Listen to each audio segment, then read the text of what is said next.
Boa tarde a todos, espero que todos estejam bem. Obrigado por estarem conosco em mais um webinar promovido pela Mapdata. Meu nome é Carlos Lima, sou especialista técnico de produto na Mapdata e nesse webinar abordarei o tópico Boas Práticas de Modelagem das Paredes em Revit. Um assunto aí que parece simples, mas de extrema importância e de grande impacto na modelagem quando não configurado corretamente. E se você está gostando da série de webinars promovidos pela Mapdata, eu estou disponibilizando um QR Code, onde é possível acessar todas as redes sociais da Mapdata e ficar por dentro de todas as novidades, inclusive ser notificado sobre os próximos webinars. Então eu te faço o convite para que vocês apontem a câmera do smartphone para a tela do QR Code e não fique por fora das tecnologias Autodesk, Microsoft e Adobe. Nossa agenda de hoje abordaremos os seguintes assuntos: qual que é o objetivo da modelagem, tipos de parede no Revit, paredes por multicamadas ou também conhecida como paredes compostas, paredes empilhadas e paredes por camada, ou também bastante conhecido como parede por cebola. Bom, pessoal, nesse tópico vamos explorar um pouco quais são os objetivos da nossa modelagem de paredes em uma plataforma BIM, em uma plataforma como o Revit, né? Para quem já utiliza, para quem já trabalha com Revit, deve achar o tanto quanto simples a modelagem, por exemplo, de uma parede, comparado ao método tradicionalmente utilizado, né, lá no AutoCAD, que consistia basicamente na representação de linhas, arcos, círculos, que nada mais é do que desenhos 2D. E com o Revit a gente tem uma tecnologia a nosso favor que permite aí a criação de objetos paramétricos 3D. Então, quando a gente constrói uma parede no Revit, ele reconhece aquele objeto, aquilo é efetivamente uma parede virtual, né? Diferente do AutoCAD, que vai simplesmente representar, né? E isso deu aí aos profissionais uma maior flexibilidade e agilidade em seus projetos, tá? Mas o Revit, há diferentes maneiras de você modelar paredes com diferentes propósitos e objetivos. Então, é importante que a gente conheça, né, esses diferentes tipos, saiba como podemos configurar e trabalhar com esses diferentes workflows, né? E antes disso, é importante que a gente tenha isso bem claro na nossa mente, ou seja, qual que é o objetivo da nossa modelagem? Como assim, qual que é o objetivo da minha modelagem? Não é o único só? Não. Eu posso estar em uma fase que eu estou desenvolvendo um projeto básico, ou eu estou desenvolvendo um projeto executivo, ou até mesmo um projeto com foco na parte quantitativa, o orçamento. E cada um desses objetos eles vão acarretar em uma estratégia diferente, tá? Então a ideia é que a gente, nesse webinar, explorar as possibilidades, quais são os tipos, as opções que a gente tem disponíveis e tentar adentrar aí quais seriam as boas práticas de cada uma, alinhado efetivamente ao objetivo do seu projeto final. Então vamos lá? Bom, pessoal, nesse tópico iremos comentar sobre os tipos de paredes existentes dentro do Revit. Há basicamente 4 tipos de paredes, sendo elas paredes composta ou multicamadas. Ela tem esse nome pois são compostas por diversas camadas diferentes em uma única parede, onde é possível especificar cada um dos seus materiais em determinada camada, bem como a sua espessura e até mesmo a função de cada uma dessas camadas em uma única parede.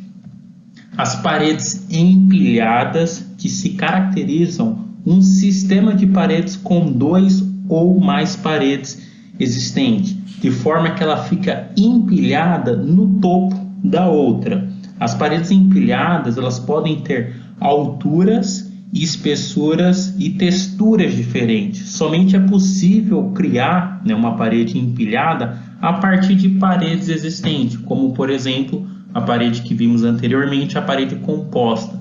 Então basicamente a gente vai empilhando diversas paredes para ter uma parede empilhada, uma montagem dessas paredes com diferentes alturas.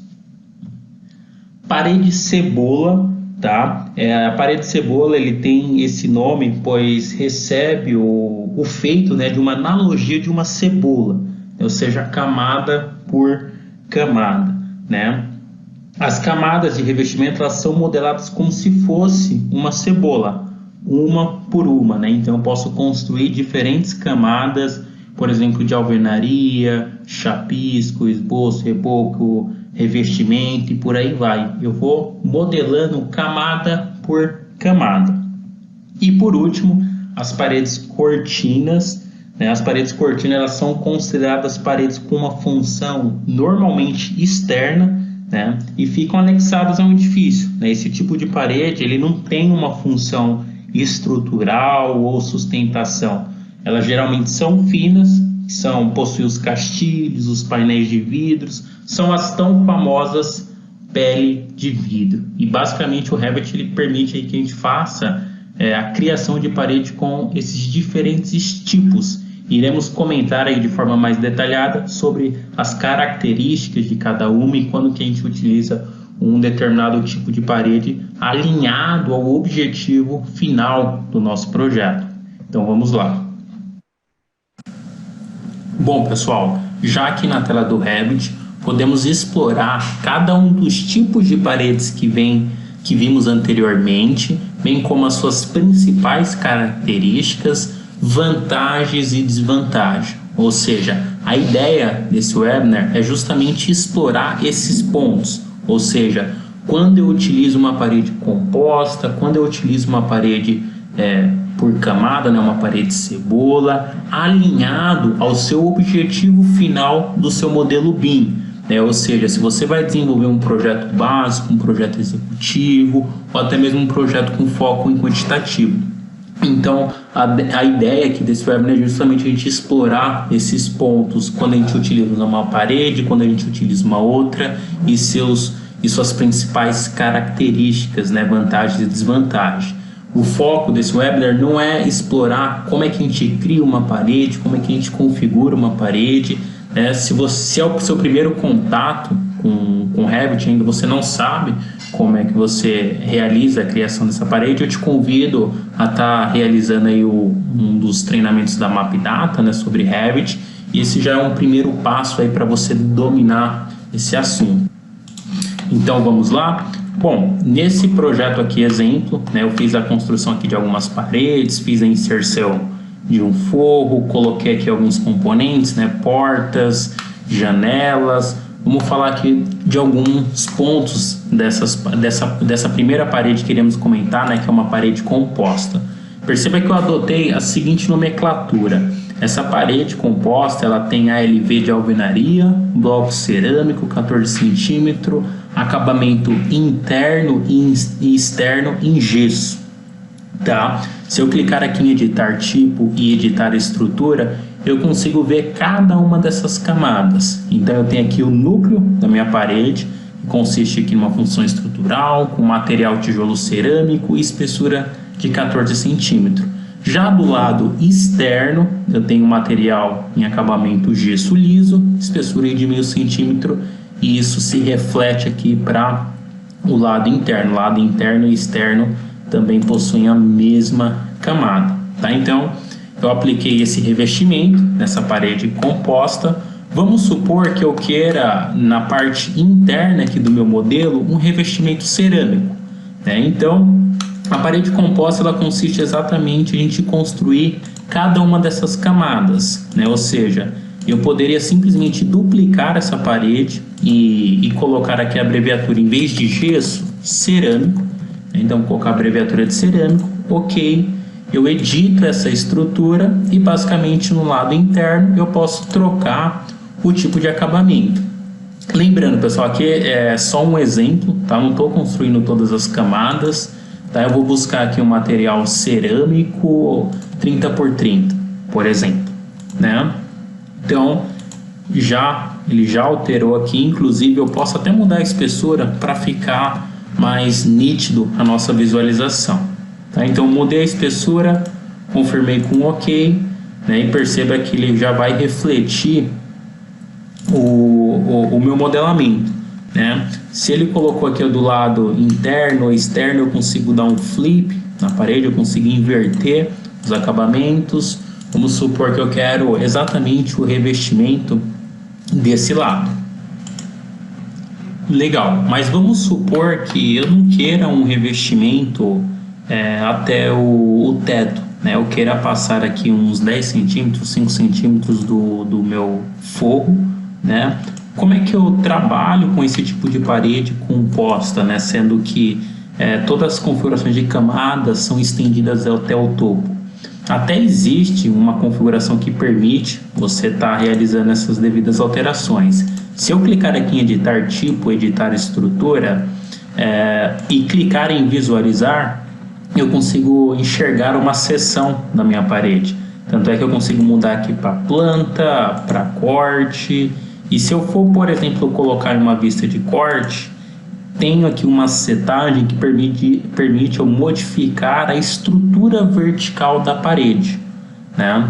Então, como é que funciona isso? Se eu clicar aqui em modificar, ó, e selecionar o topo da parede, ele vem com um cadeado, né? Significa que está restringido, está alinhado com o topo. Caso eu libere esse cadeado, né, eu consigo modificar as minhas camadas, né? De tal forma que, por exemplo, se eu liberei aqui o cadeado no meu modelo, eu vou conseguir alterar o meu revestimento, né, com uma altura diferente. Então, por exemplo, eu liberei aqui o cadeado do revestimento cerâmico, confirmo com OK, OK mais uma vez, e perceba que ele traz dois grips, um basicamente para eu manipular a altura da minha parede, né, que nesse caso está restringido já com nível, e a altura do meu revestimento em questão, né? Então perceba que ele permite que eu faça essa rápida alteração, ó. Então eu posso especificar aqui qual que é a minha restrição, né? Se eu quero, por exemplo, uma distância de menos 0,3, ele já vai estipular isso na minha modelagem. Mas qual que é o empecilho desse método, né, de estratégia aqui? É que eu não consigo configurar diferentes alturas. Como assim? Se eu quero configurar, por exemplo, um revestimento, uma altura de um lado, em revestimento cerâmico e gesso do outro, o Revit ele não permite que eu altere quando eu tenho diferentes camadas, né? Então, se eu clicar aqui em editar estrutura, modificar e tentar liberar aqui, ó, ele não vai deixar, ele não vai liberar para que eu desbloqueie o cadeado, a não ser que seja um elemento que esteja do mesmo lado desse acabamento. Ou seja, se eu inserir aqui uma nova camada, não vou especificar o material, colocar ela aqui só para exemplificar, de 0,3 e pedir para modificar, né, esse topo, eu consigo desbloquear isso, né? Clicando aqui, ó, esse cadeado ele está aberto, eu consigo destravar esse, mas eu não consigo no meu outro revestimento. Se eu tentar liberar, ou seja, cliquei nesse revestimento e vou clicar no outro tentar liberar, ele não permite eu configurar isso em regiões diferentes, né? Claro que quando eu utilizo esse recurso, eu estaria manipulando um único lado dessas camadas. Então, esse é um tipo de parede bastante interessante, né, e rápido de a gente criar. Basicamente, a gente configura uma única parede com todas as suas camadas e simplesmente desenvolve todo o traçado. Ele vai fazer o recorte das inserções dos componentes, eu consigo fazer toda a modificação, né, da minha porta, janela. Ele vai acompanhar, né, o revestimento sem problema algum. No entanto, no quesito controlar essas alturas de uma maneira individual, isso possui algumas limitações. Em contrapartida, existe um outro tipo de parede, que é a próxima parede que iremos comentar, que é a parede empilhada. Então, Bom, pessoal, já aqui no Revit novamente, vamos falar agora da parede empilhada. Tá? Então, como é que a gente configura, como é que a gente trabalha aí com uma parede empilhada. Então, vamos lá. Bom, basicamente a parede empilhada ela é acessível pelo seletor de tipo, né, que a gente tem as paredes básicas, paredes de cortina e por final a parede empilhada, né? Lembrando que a parede empilhada ela consiste na montagem de topo. Basicamente a gente vai empilhando parede em cima de parede. E para que a gente possa trabalhar com esse tipo de parede é necessário que a gente tenha previamente configurado quais são as paredes básicas que iremos utilizar. Eu vou pegar esse mesmo exemplo, onde eu quero colocar aqui um revestimento interno cerâmico, um revestimento externo em gesso. No entanto, esse revestimento ele vai até uma determinada altura. Se eu tenho meu forro de 2,50, eu quero colocar até uma altura de 2,60, por exemplo. Depois ele segue com revestimento em gesso, por exemplo, tá? Então vamos lá, como é que a gente configura essas paredes? Eu tenho aqui a minha parede já em gesso mais cerâmica e gesso mais gesso. Então vamos lá para a configuração da nossa parede empilhada. Para exemplificar, vou pegar essa stake dual, editar tipo, né? Eu não vou duplicar, vou editar aqui mesmo. Posso editar a estrutura e basicamente aqui eu vou especificar a montagem de parede por parede. Então eu tenho aqui a base e o topo. A base da minha parede eu vou falar que é uma base de gesso mais cerâmica. Então, base de gesso mais cerâmica. E qual que é a altura específica dessa parede? Se eu quero colocar a 10 centímetros depois do forro, esse meu forro ele tem 2,50, eu vou colocar 2,60. Ainda tem um deslocamento que eu consigo colocar com relação ao seu alinhamento, né? Então eu posso alinhar uma parede com relação à outra. Nesse caso eu vou alinhar com a linha central do núcleo, ou seja, núcleo com núcleo, para que ele possa entender todas as configurações da parede. Ficou aqui a camada que a gente adicionou anteriormente, mas depois eu já vou removê-la, tá? E na parte superior da minha parede, do topo, eu vou definir aqui uma parede de gesso mais gesso. Legal? E a altura ela vai ficar como variável, ou seja, eu posso conectar ela ao topo, mas sempre eu vou ter fixo aqui uma altura de 2,60 na base. Aí é possível estar invertendo aqui a direção caso necessário. Legal? Então vamos lá, confirmo com OK, minha stake dual já está configurada. Eu só vou editar antes disso a minha camada de gesso mais cerâmica, né? Eu acabei adicionando uma camada no meu modelo, eu vou remover aqui essa camada, excluir, ele já vai alterar inclusive na minha stake dual. Bom, feito isso, basta eu selecionar aqui a minha parede, tá? E posso trocar para o tipo stake dual, tá? Inclusive se eu quiser alterar mais demais paredes, simplesmente eu troco para o tipo específico. E perceba que automaticamente, olha, já define aqui a minha altura, sem que eu tenha necessidade de ficar puxando e arrastando manualmente. No entanto, existe vantagens e desvantagens, né, com relação a essa parede. Por exemplo, se eu desejo colocar aqui o revestimento, né, seja interno desse lado, um outro revestimento externo, diferente de gesso, eu tenho que configurar diferentes paredes, né? Então eu tenho que ter diferentes stakes do wall, tá? Não somente isso de diferentes revestimentos, mas inclusive de altura. Se eu quero uma altura, um revestimento de 2,60, se eu quero de 2,50, eu tenho que ficar alterando, variando, né, essas dimensões. Inclusive, se eu quero um rodapé diferente, eu tenho que construir cada um desses tipos de parede, né? Isso vai me ajudar a trabalhar com essas alturas específicas, mas eu tenho que ter diversas configurações e setagem. Então a parede empilhada é um outro método construtivo bastante utilizado, né? Nada mais é do que uma combinação da parede composta, só que ela permite que a gente faça todo esse empilhamento. Com relação à parte de representação, né, dos acabamentos, ó, a gente é perfeita, tá? A gente faz toda a inserção, ele faz toda a união das camadas, faz a separação dos acabamentos, todos os encontros, os joints já são realizados de maneira automática, né? Então a gente tem uma representação aqui bastante interessante. Então vimos aqui mais uma opção aí de modelagem. No próximo iremos falar aí sobre a modelagem de parede cebola, né? Ou seja, camada por camada. Bom, pessoal, agora iremos falar da parede cebola, né, ou modelagem camada por camada. Como é que funciona, quais são as principais características e como é que a gente trabalha com esse método construtivo. Basicamente, a parede cebola ela traz um grau maior de liberdade, né, no nosso modelamento. No entanto, isso vai consistir em algumas traçados extras, né? Porque a gente tem que modelar camada por camada, né? Então, o primeiro ponto é que a gente tem que ter essas camadas separadas dentro da nossa construção de parede.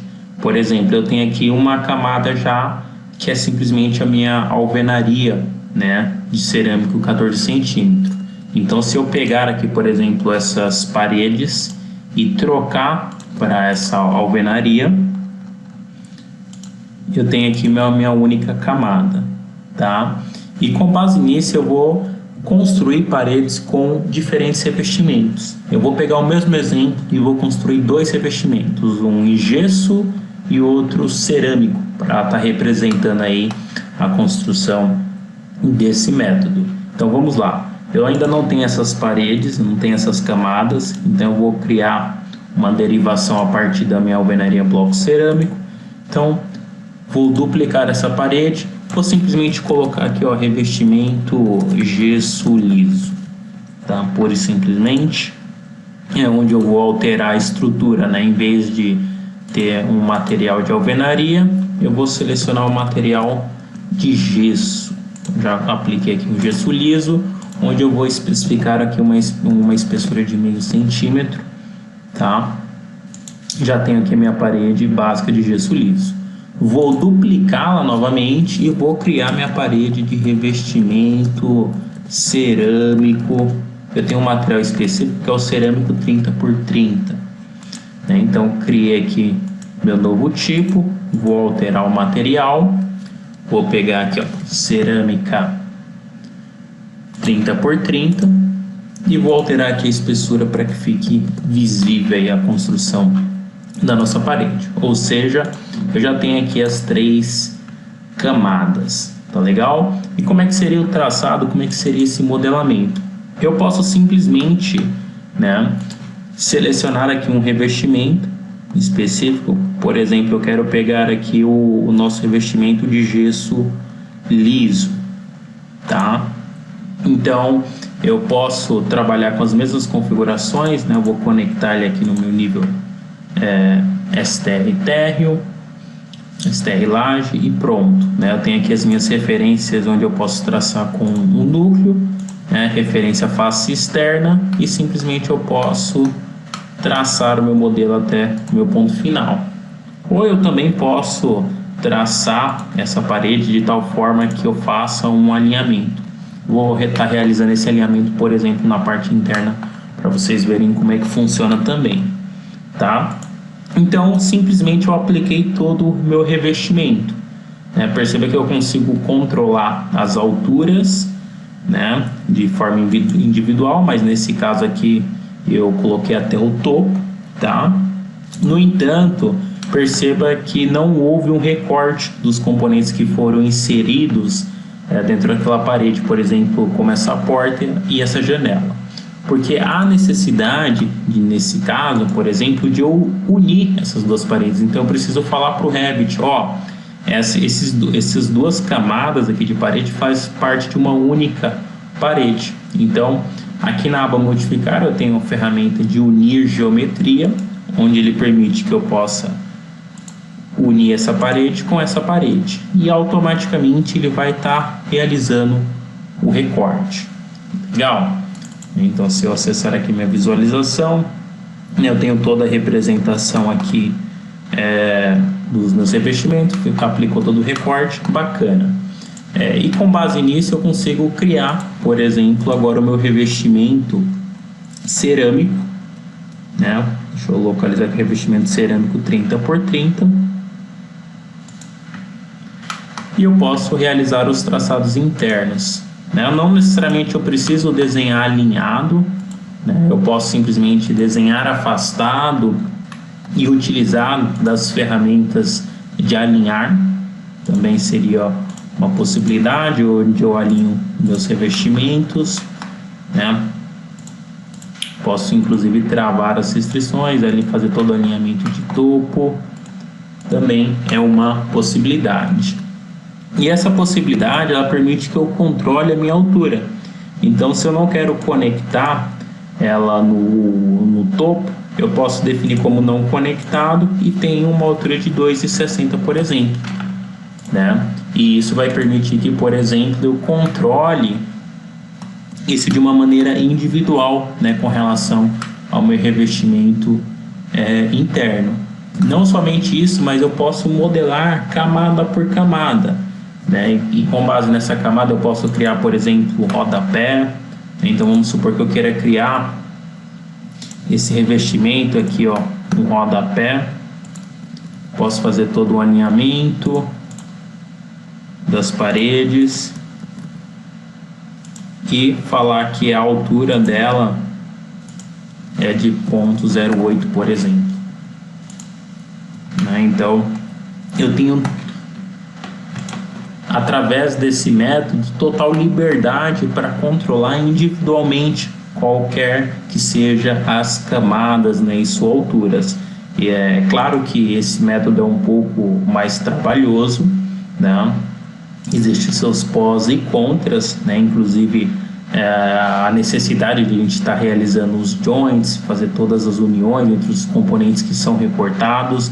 Perceba que aqui, ó, eu realizei o joint com o revestimento externo, né? Eu não posso esquecer de, inclusive, também alinhar unir meu próximo revestimento. Então eu falo que essa parede também vai ter essa união para que ele recorte ambos, tá? Agora sim, né, ele faz todo o recorte aí na janela. Então esse método é mais uma possibilidade de trabalho, né, com modelagem de paredes, onde a gente pode controlar essas camadas individualmente. Bom, pessoal, agora eu quero falar um pouquinho com relação à parte quantitativa do Revit, ou seja, como é que o Revit ele realiza todo o levantamento de material. Existem aqui alguns pontos que são bastante importantes, nem todo mundo está atento a esses pontos, que é como é que o programa trabalha, se de fato todo o traçado que é desenvolvido é extraído da forma correta. Então a gente tem que entender essa lógica para que a gente possa extrair o máximo da ferramenta diante das suas limitações com relação a alguns pontos. Bom, então vamos lá. Nesse exemplo aqui desse projeto, eu fiz a construção de algumas paredes, tá? Então, eu tenho aqui uma parede onde eu fiz todo o tagueamento com seus acabamentos, né? Então, uma parede aqui com núcleo de alvenaria tijolo cerâmico 14, né? Tem aqui o revestimento externo cerâmico 30 por 30 e a parte de pintura bege fosca aqui na parte interna. E do outro lado tem aqui uma parede que está de topo, que tem tijolo cerâmico de 9 e acabamento de gesso liso em ambos os lados. Legal? Eu já deixei também gerado aqui nesse exemplo uma tabela aqui para a parte quantitativa, né, do levantamento do material de parede.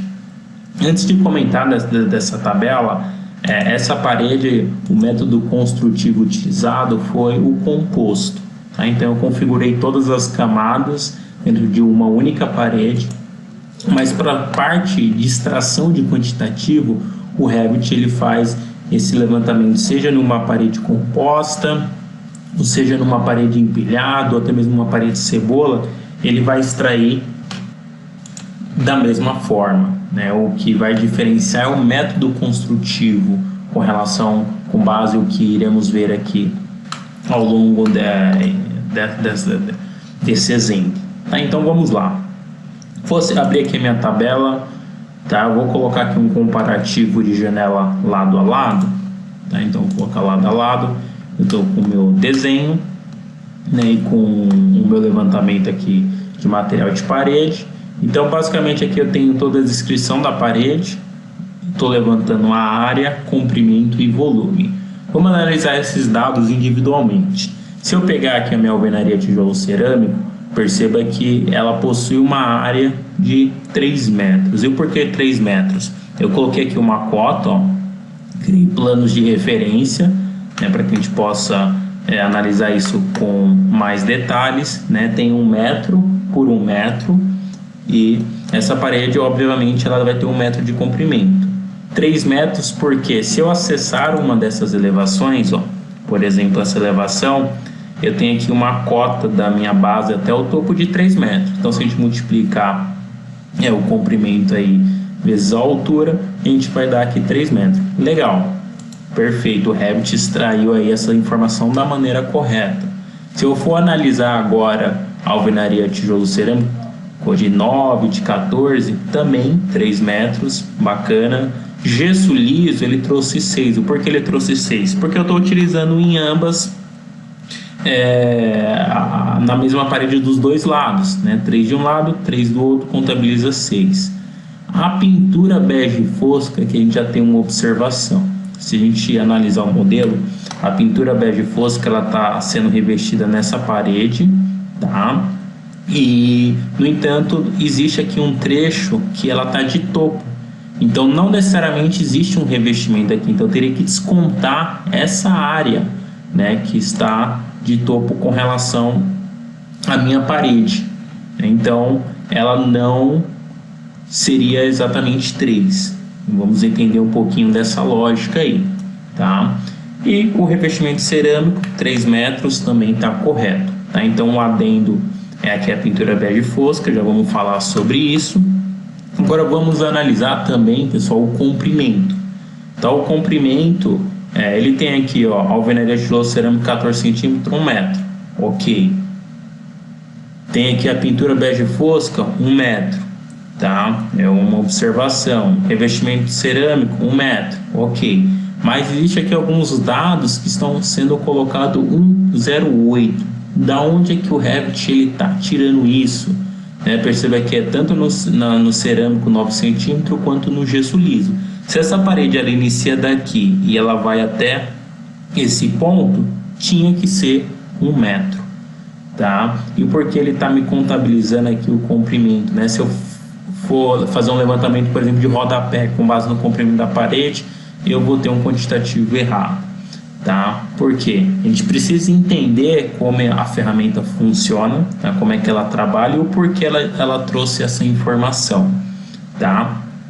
O Revit ele possui uma ferramenta que realiza essa união automática de parede, ou seja, então quando eu modelo uma parede e encosto com essa parede, ele já faz toda a parte de join, né? Já faz toda a separação, representação do revestimento de uma maneira correta, bacana.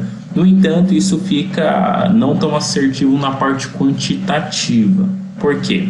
Se eu clicar nessa parede, perceba aquele trem aqui no painel de geometria, uma ferramenta chamada uniões de parede. Quando eu clico nela, ele coloca uma união automática, ele permite uma união automática. Existe a possibilidade de eu falar, Revit, não faça a união dessa parede. E perceba que ele vai efetivamente apresentar como é que essa parede ela foi construída, ou seja, por mais que ela seja criada daqui até esse ponto, ela foi desenhada até o centro da parede, e por isso, se a gente for analisar aqui em propriedades, ela trouxe um comprimento de 1,08, né? Então isso é uma lógica, né, que o Revit ele cria, né, e eu consigo controlar essa união. No entanto, um método eu tenho a representação da maneira correta, mas de forma quantitativa não. Então o ideal seria que essa parede ela seja construída desse ponto até esse ponto. E um outro ponto também que eu quero analisar com vocês é a parte de volume. O Revit ele também traz o volume aqui das nossas paredes. E para isso eu trouxe um exemplo aqui, por exemplo, onde tem uma viga, né, uma viga que tem aqui a mesma espessura da nossa alvenaria, de 14 centímetros. E se eu realizar o join, ou seja, a união entre esses dois elementos, como eles possuem materiais distintos, na teoria ele teria que aplicar todo um recorte na relação à parte de área, né, porque a gente não teria a alvenaria sobrepondo a estrutura, né? Então vamos ver como é que o Revit ele se comporta. Cliquei na minha parede, cliquei na estrutura, graficamente bacana, né? Ele está representando aqui. Se eu esconder a minha viga, ele fez todo o recorte do material, então não existe sobreposição. No entanto, eu quero que vocês se atentem aqui à parte quantitativa. A área ele não mudou nada, comprimento ele não alterou nada, tá? Com exceção o volume, simplesmente o volume que foi alterado. Se eu der um Ctrl Z, perceba que o volume de 0,37 foi para 0,42, tá? Então basicamente é assim que o Revit ele se comporta. A gente precisa ficar bastante atento a qual método construtivo iremos utilizar. Se eu quero trabalhar com paredes compostas e quero aplicar o joint, será que eu vou ter uma maior assertividade na parte quantitativa? Mas o foco do meu projeto é gerar o desenho executivo, né, toda a representação gráfica, ou é um projeto básico. Então a gente precisa entender quais são os tipos de paredes que a gente tem disponíveis, quais são as vantagens de trabalhar com uma e com outra, e o que essa parede, né, ela vai trazer de benefício, né? Se for para parte quantitativa, talvez o método interessante seria a modelagem por camadas, né, onde na modelagem por camada eu posso simplesmente criar a minha camada que eu desejo trabalhar, né, uma parede com uma camada única, e faço a modelagem individual, né, respeitando os devidos comprimentos entre uma parede e outra, respeitando toda a parte de união entre as paredes, entre toda a parte de estrutura. Então precisamos ficar bastante atento de como a ferramenta trabalha, para que a gente possa, diante das suas limitações, extrair o máximo possível alinhado ao nosso objetivo final de modelo. Estamos chegando ao final desse webinar, mas antes disso eu gostaria de expor 2 pontos que são situações que vocês podem se deparar aí na utilização desses métodos construtivos de parede, né? E quais são eles? Basicamente seria o trabalho com grupos. A gente sabe que o Revit ele tem esse recurso que é bastante interessante, né, e ajuda muito, né, em termos de produtividade, inclusive o trabalho com vínculo de arquivos Revit. Então, como é que funciona o comportamento, né, de modelagem de paredes quando a gente trabalha com essas ferramentas? É isso que eu quero expor aqui para vocês ainda nesse webinar. Então, vamos lá. Pessoal, eu tenho aqui o projeto, né, ele tem basicamente uma parede básica, uma única camada, sem problema algum. Caso, né, eu vou criar aqui um grupo de componente bastante simples, eu vou criar um grupo chamado ele de modelo, vou colocar aqui, modelo 2, e vou criar um padrão de repetição de 4 vezes. Tá? Então eu vou pegar aqui, por exemplo, esse grupo e vou utilizar aqui a ferramenta de padrão linear matriz, onde eu vou criar aí 4 cópias. Tá? Vou agrupar e manter associado, inclusive, esses grupos. E vou criar aqui um afastamento entre eles de 6 metros. Tá? Então está criado aqui o nosso modelo. O levantamento de material a gente sabe que é extraído quando a gente trabalha com um grupo de modelos. E caso eu queira deletar, por exemplo, um grupo, isso também vai ser refletido na nossa tabela de quantitativo, né, de levantamento de parede. Tá? E inclusive, se eu selecionar o grupo, editar, fazer algumas alterações, por exemplo, eu trocar essa parede para uma outra parede composta que contenha mais camadas, né, ele vai refletir aqui todo o recorte dos meus componentes. Se eu concluir, ele cria esse reflexo inclusive nas minhas repetições, nas minhas derivações. Então eu posso trabalhar com paredes compostas, se eu editar esse grupo e inclusive trocar para que uma parede empilhada, né, uma stake dual, ele altera aqui no meu modelo. Deixa eu pegar aqui uma stake dual, alterei aqui no meu modelo, concluí, e ele também reflete nas minhas derivações.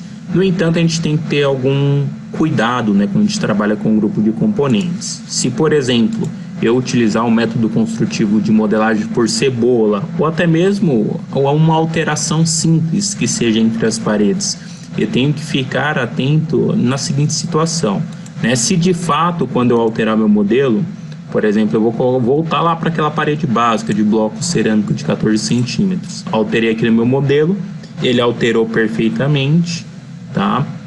E quando eu concluir, perceba que ele acabou não atualizando, né, nas minhas derivações. Ou seja, é como se ele removesse o hospedeiro da janela, tá? Ou pode até acontecer outras situações que, se por exemplo eu optar por editar esse grupo e modelar uma camada, né, por exemplo, uma camada de pintura bege fosca, eu vou conectá-la, né? Vou ajustar aqui o topo dela, STR laje, e vou fazer todo o alinhamento, né? Modificar, vou alinhar o componente, alinho o componente, tudo certo. Sabemos que ele não vai fazer o recorte, a não ser que eu peça para unir, né, esses dois elementos. Aí, caso eu clique em concluir, ele não vai refletir. Então eu tenho que ficar atento se de fato ele vai atualizar o modelo, né, caso eu utilize essas opções. É claro que se eu, por exemplo, criar novamente o nosso padrão de repetição, né, eu vou criar aqui, por exemplo, uma cópia, uma vez que o modelo ele está atualizado, ele vai criar uma cópia equivalente.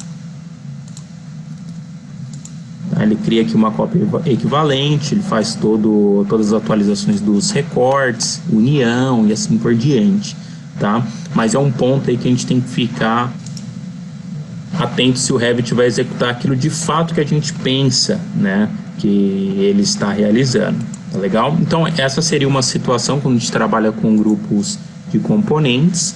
E eu tenho um outro exemplo que seria trabalhando com vínculo Revit, tá? Então, por exemplo, eu vou criar eu vou desagrupar, né, esse meu modelo, né? Vou deletar aqui, por exemplo, essa camada, vou deixar uma única camada, salvo o meu modelo, tá? E eu vou abrir esse outro projeto. Então, vou fechar. Nesse outro projeto eu já criei um vínculo com essa instância.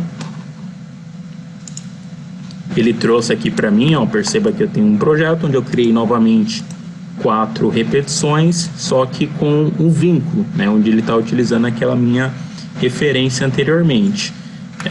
Sabemos que também quando a gente trabalha com vínculo, ele reflete isso na parte quantitativa de material. Temos que ficar atento em incluir nessa opção aqui, ó, incluir elementos de vínculo. Marca nessa opção, toda a parte quantitativa aí vai ser refletida dentro do nosso modelo. Legal? Então, ele criou aqui diversos vínculos. Se eu fechar aqui novamente esse projeto e abrir meu modelo anterior, que é o arquivo vinculado, e criar uma nova camada, por exemplo, de pintura bege fosco, o mesmo exemplo, tá? Criei aqui o mesmo exemplo, vou conectar ela no nivelagem, vou estar realizando o alinhamento e por final o recorte, né? O join. Vou unir esse elemento com esse elemento, ele recorta aí a janela e a porta. Vou salvar aqui esse modelo, vou fechar o componente, fechar um projeto, vou voltar lá no meu projeto que tem as referências vinculadas e perceba que ele vai trazer aqui o meu modelo atualizado, tá? Então a gente tem ambas as camadas, ele refletiu essas alterações de união em todos os componentes, tá? A gente tem os meus modelos de camada, inclusive na parte quantitativa de material, a gente tem tanta pintura quanto alvenaria. Então perceba que existem diferentes formas de a gente trabalhar com o Revit. Então a ideia desse webinar é expor para vocês as possibilidades de trabalhar com diferentes paredes e quando você utiliza uma, quando você utiliza outra, vantagens e desvantagens. Então não existe uma receita de bolo, pessoal. É importante que a gente entenda como o programa funciona diante dessas ferramentas e possa extrair o máximo possível diante das suas limitações. Então finalizamos aí o conteúdo do webinar de hoje. Eu agradeço aí pela atenção de todos que ficaram acompanhando até aqui. Muito bem, mais uma vez muito obrigado pela participação de todos em mais um webinar. Eu estou disponibilizando novamente o QR Code para quem perdeu o início da apresentação, para que vocês possam acompanhar aí todas as redes sociais da Mapdata, né, e ficar por dentro aí de todas as novidades Autodesk, Microsoft e Adobe, né, e ficar antenado aí de mais webinars como esse. Então, se você está curtindo esse conteúdo, acompanha nossas redes e também convido vocês a visitar o site da Mapdata e acessar os cursos que estão disponíveis, não somente para o Revit, mas todo o portfólio que temos de diferentes produtos. E eu também estou deixando aí os contatos, né, para uma conversa após o webinar, caso vocês tenham interesse nesse assunto e queira conversar com um especialista técnico ou até mesmo comercial, nós da Mapdata ficamos à disposição para auxiliá-los. Pessoal, muito obrigado.